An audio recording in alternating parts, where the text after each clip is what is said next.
Hello everyone, myself Adra Aya, first year MSW student of Sri Shabrisha College, Kerala. Welcome all to my presentation. For my today's presentation of the course History, Philosophy and Fields of Social Work, I will be dealing with the topic Liberalism, Humanism, Socialism and Democracy. Under this topic, I will be dealing with the detailed explanation of the fundamental ideologies that have shaped our world. The main objective of this session is to gain a clear understanding of the origins, values, and principles of liberalism, humanism, socialism, and democracy. Examine the relationships between these ideologies and how they inform societal structures and individual experiences. And understand the practical implication of these ideologies in the context of social work practice and policy. Firstly, what is an ideology? An ideology is a system of ideas and ideals, especially one which forms the basis of economic or political theory and policy. Liberalism, humanism, socialism, and democracy are some examples of ideologies. And it is a set of beliefs characteristic of a social group or individual. And it is a science of ideas, the study of their origin and nature. First one is liberalism. What is liberalism? Liberalism is a political and moral philosophy based on liberty, consent of the governed, and equality before law.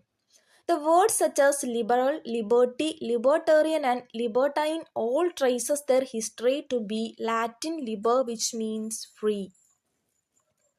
How did liberalism come about? Its origin can be traced back to early agriculture societies when people started living in settled communities and were forced to find ways of trading and living with strangers. As a developed ideology, it can be traced back to the breakdown of feudalism in Europe and the rise of an aspiring middle class. Liberalism became a distinct movement in the Age of Enlightenment when it became popular among Western philosophers and economists. John Locke is often credited with founding liberalism as a distinct tradition based on the social contrast, arguing that each man has a natural right of life, liberty, property, and government must not violate these rights. Leaders in British Glorious Revolution of 1688, the American Revolution of 1776, the French Revolution of 1789 used liberal philosophy to justify armed overthrow of royal tyranny. The 19th century saw liberal governments established in nations across Europe and South America, where it was well established alongside republicanism in the United States.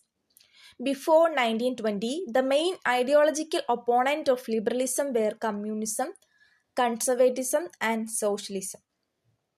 And John Locke is regarded as the father of modern liberalism. Then, what are his central values? First one is individualism. This is the belief in the supreme importance of individual. Society should be constructed so as to benefit the individual, giving moral priority in individual right, needs, and interest. Second one is freedom. For liberal, freedom is the supreme belief in the individuals. For liberals, freedom is the only state where individual can fully develop their skills and potentials. Freedom also means to prevent harm to others. Third one is reason. The idea to release humankind from its bondage to superstition and ignorance, and it gives importance of discussion, debate, and argument. And next one is justice. It denotes a particular kind of moral judgment about the distribution of rewards and punishments. And next one is toleration. The liberal social ethic is characterized by a willingness to accept and, in some cases, celebrate moral, cultural, and political diversity. Toleration is necessary to strike a balance among conflicting interests and to create harmony. Next one is constitutionalism. Although liberals agree about the need of a government, they are also aware of the change of the sorry of the dangers it possesses against freedom. For liberals, power naturally corrupt, and if it isn't regulated or checked, it can be abused. They believe in a limited government which ensure the right of the governed, the rule of law, checks and balances. Next, variants of liberalism. First one is classical liberalism. Earliest liberal tradition which developed in the transition from feudalism to capitalism and reached its height in the industrial era.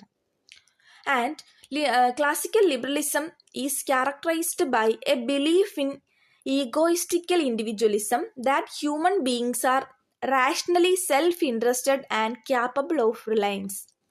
And it is a belief in negative freedom or absence of external restraints, and it is a state in necessary evil. They believe that there must be minimal state intervention, and it is characterized by a broadly positive view of civil society. Second one is economic liberalism. Economic liberalism applied the classical liberal beliefs of limited state to the handling of the economy. For economic liberals, the economy will flourish if let free from state intervention. And next one is neoliberalism. It is a revival of classical liberalism that occurred in the 1970s. This was due to the increasing popularity of economic ideologies that expand the role of government in the market. And next one is modern liberalism. Modern liberalism, dubbed as the 20th century liberalism, it is a response to the growing problems brought about the unrestrained economic individualism, which led to the disadvantage of working class, spread of poverty, disease, and ignorance. Modern liberals believes that there must be a balance between the state and the market. However, they stay true to the liberal beliefs in the primacy of individual over the society. Next ideology is humanism. Humanism is an approach in study, philosophy, or practice that focuses on human values and concerns. And it is a system of thought that rejects religious beliefs and centers on humans and their values, capacities, and worth. It believes humanity is responsible for the promotion and development of individuals, expose the equal and inherent dignity of all human beings, and emphasize a concern for humans in relation to the world. The term humanism was coined by Friedrich Nietzsche in 19th century. The word humanism is ultimately derived from the Latin concept humanitas. In 1808, Bavarian Educational Commissioner used the term to describe the new classical curriculum he planned to offer in German secondary schools, and by 1836 the word humanism has been established into English language. It is a philosophy that stresses the importance of human factors rather than the religious, divine, or spiritual matters. The main goal of humanism is to guide people to a more enlightened way of life and create a better world for future generations. Human experience and rational thinking provide the only source of both knowledge and moral code to live by is what they think. There are different shapes of humanism such as literary, renaissance, cultural, philosophical, secular, and religious. Then, types of humanism.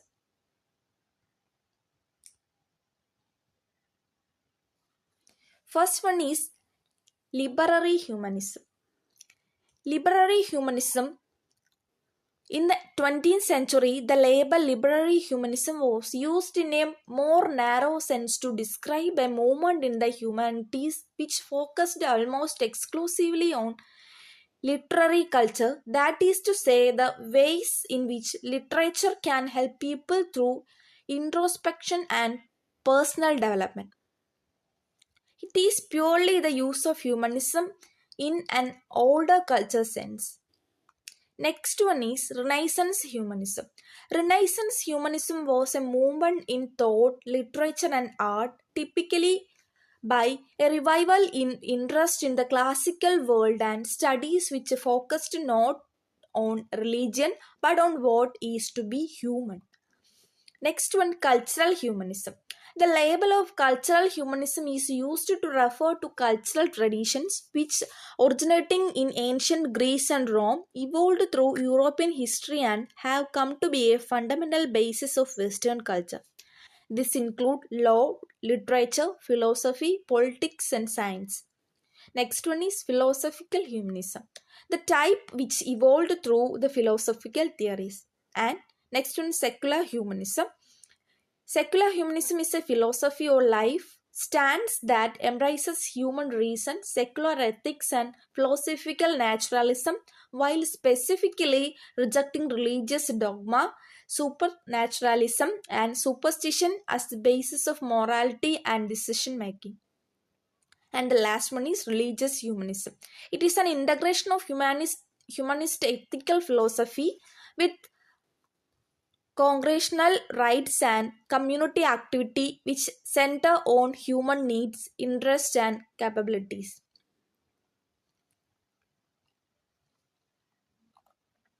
Next one is socialism. Socialism is another ideology.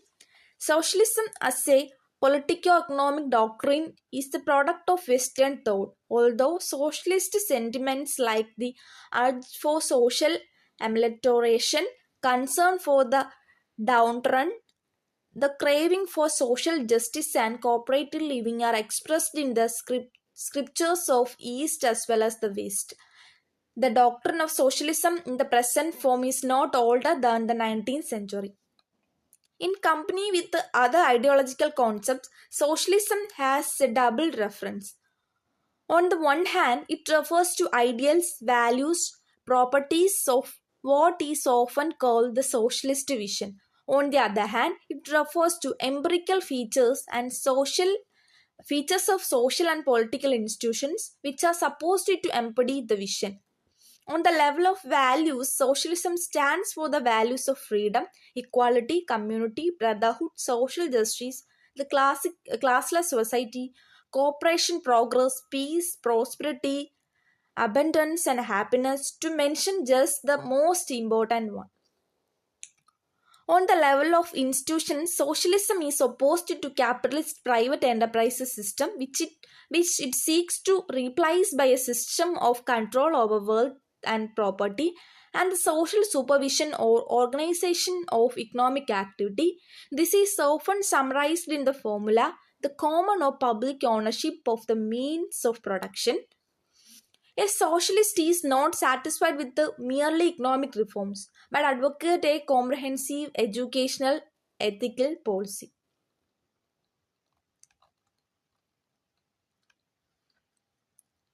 There are several principles of socialism. Some of the principles of socialism include first one, public ownership.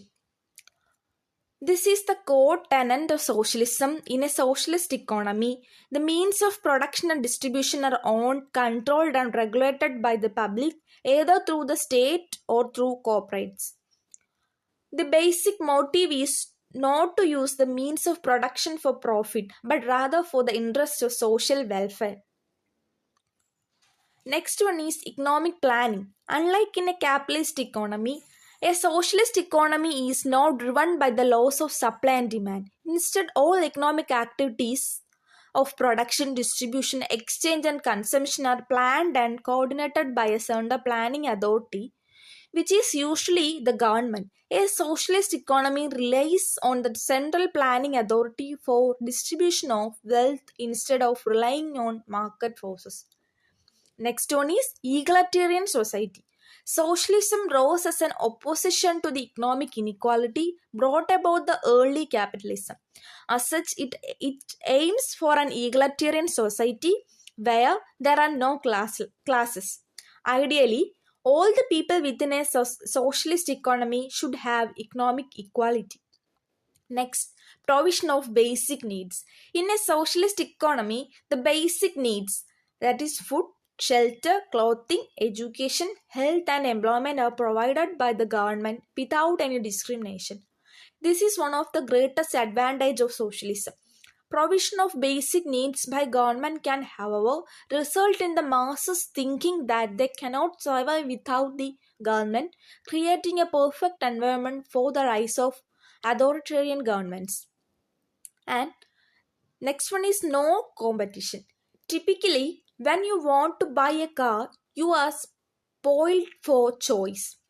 There are different brands and different models with varying features and prices. It's up to you to choose and one the best one for you. The same applies for many other products. In a socialist economy, there is no competition in the market since the state is the sole entrepreneur. The state only focuses on provision of necessities which result in limited consumer choice. And the last one is social welfare. Another major reason behind the rise of socialism was to protect the working class from exploitation. Under socialist systems, there is no exploitation and the state takes care of the working class through employment, protection, minimum wage, and trade union recognition rights. And the last one is democracy. The concept of democracy. The term democracy is very popular one. The concept of democracy is, however, very complex one. It has no universal definition as such.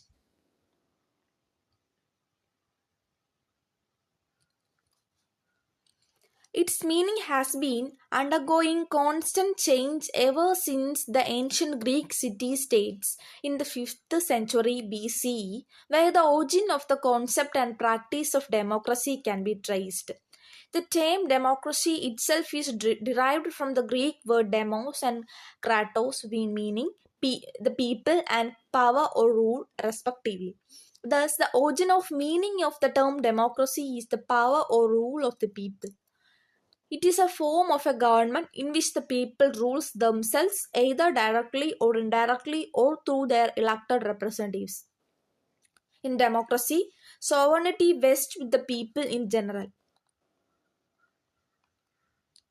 According to Lord Bracy, democracy is a government in which the will of the majority of qualified citizens rules. According to Dewey, the foundation of democracy is faith in the capacities of human nature, faith in human intelligence, and in the power of pooled and cooperative experience. However, the term democracy has stood for many ideas and principles and has many facets since its origin.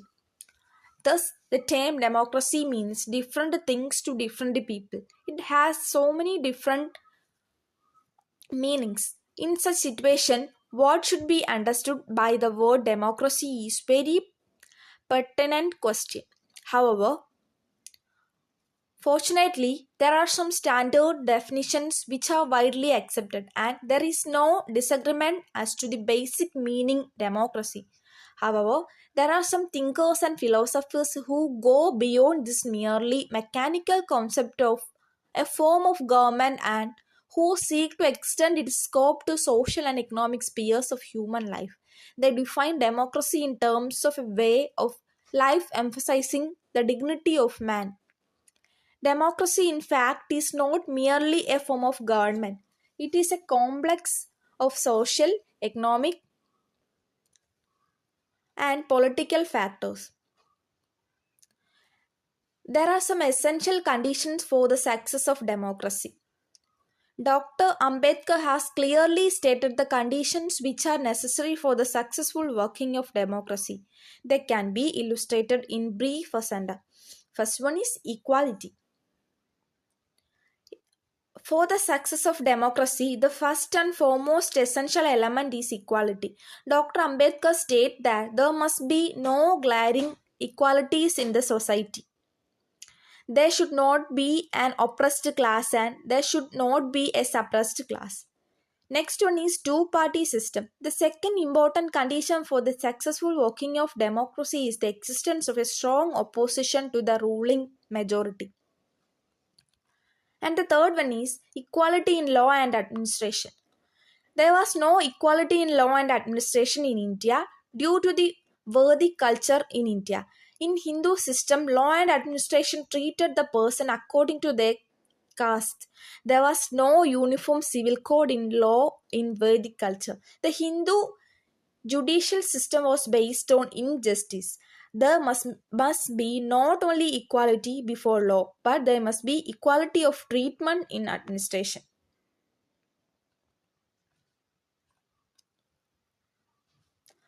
Dr. Ambedkar, however, observed that the administration in India is completely in hand of Hindus. It is their monopoly. From top to bottom, it is controlled by them. Their one aim is to discriminate against the untouchables and to deny and deprive them not only of the benefit of law, but also of all protection of the law against tyranny and oppression.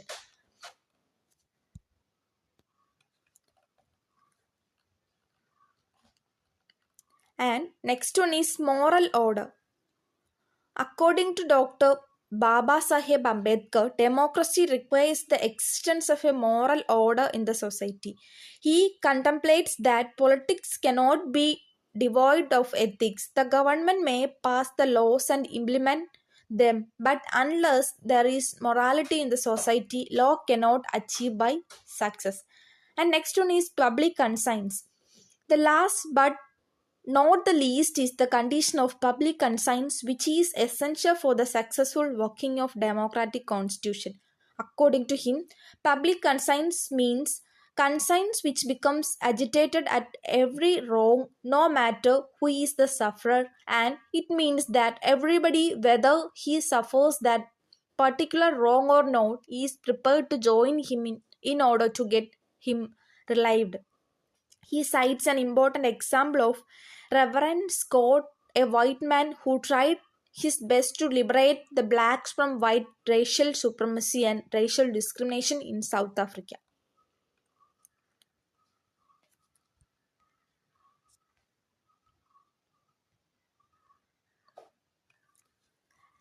And these ideologies are important in social work. First one, it is important in social justice. These ideologies inform social workers' commitment to social justice and equality. Then, community development.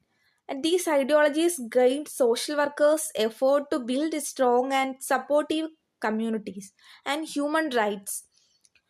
These ideologies underpin social workers' respect for human dignity and individual rights. And understanding these ideologies is essential for social work practice, providing a framework for social justice, human rights, and community development. Thank you.